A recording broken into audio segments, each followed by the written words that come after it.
السلام عليكم ورحمة الله وبركاته. magacaygu waa Firdaws dhamaantii waa idin salaamay. maanta falab baan sameynaa aniga ciyaalkayga. halkaas waa gurigayga dhinaciisa. haddaan sii baxaynaa ciyaalkayga horeeyaan. dhamaantiin aad baan idin salaamayaa, nala socda insha Allah.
كا عيالكي أبور شو سعدان يا ولي فلوق يوم كتشري أمانت dalxiis dheer ban aadna.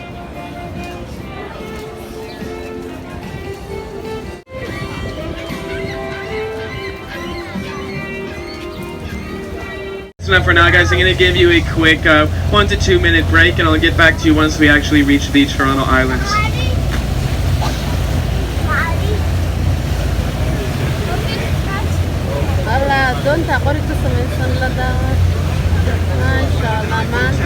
Unlimited data from Freedom Mobile? How about getting it with Freedom's app Zero? That's good for me.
Heated engines, things like that. So nothing even close to what they have to deal with in the city.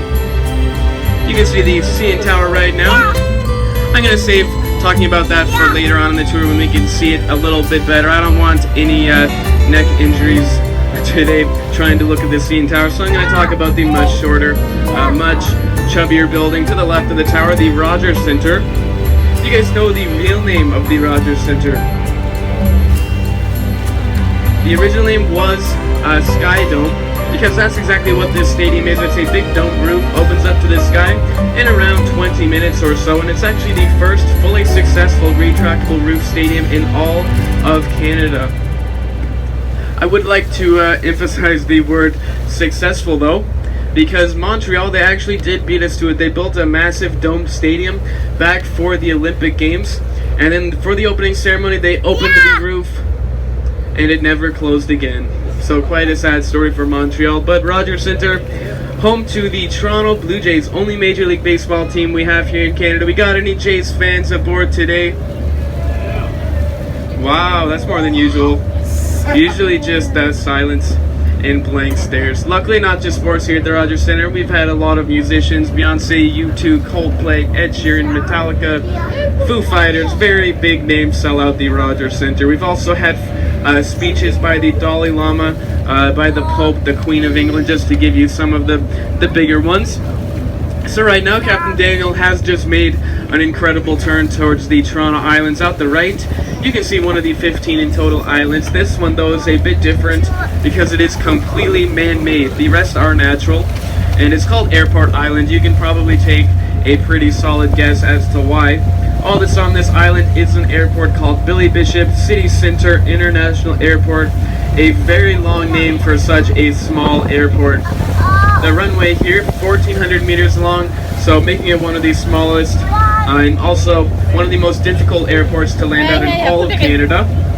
This place is actually so challenging. We've used it as a training facility for military fighter pilots in World War II, but still up to this day. And any new pilots working for Air Canada, they get immediately stationed at Billy Bishop Airport because their logic is that if you can land here every single day consistently with no major incidents, you can land just about anywhere in the entire world, no problem. And if you guys are wondering who Billy Bishop was, who this airport is named after, he was a very famous Canadian war hero. He served as a fighter pilot in World War I, and he had a very impressive track record. So if you want to be known as a flying ace in the military, you need to shoot down at least 3 enemy aircraft. But Billy Bishop really overshot that mark. He shot down 72 enemy aircraft. So very impressive track record. This was also back in the days the life expectancy for a pilot in the war was pretty bad. You were only expected to live around 1 to 2 weeks. So Billy Bishop, he lived all the way through World War I, served as a recruiter in World War II, then eventually did pass away from old age, but we named this airport after him in his honor. You'll also notice these white buoys that we are passing on the right. They say keep out on them in big black bold letters. They mean exactly that. This is called the keep out zone. And if me or Captain Daniel decided to steer the boat into the keep out zone, we would first of all lose our commercial captain's licenses. We would lose our on-land driving licenses as well, and be fined a fine up to $10,000. That might not seem like a lot of money to Captain Daniel, but definitely does to me. I'm a very poor university student, so we never ever steer into the keep out zone. If you guys were curious as to why they're even here in the first place, they were set up after a sad accident occurred out here on the harbor in the year 1940.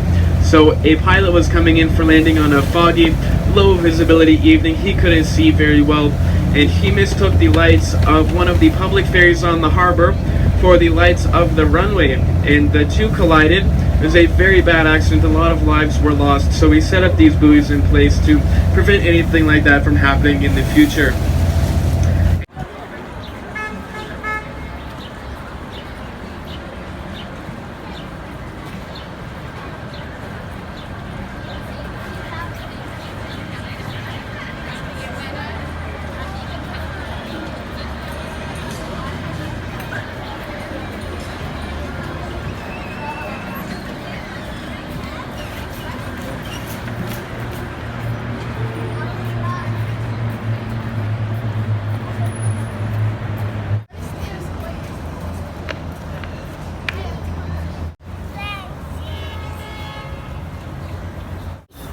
여기서 쫙 막아도 되나?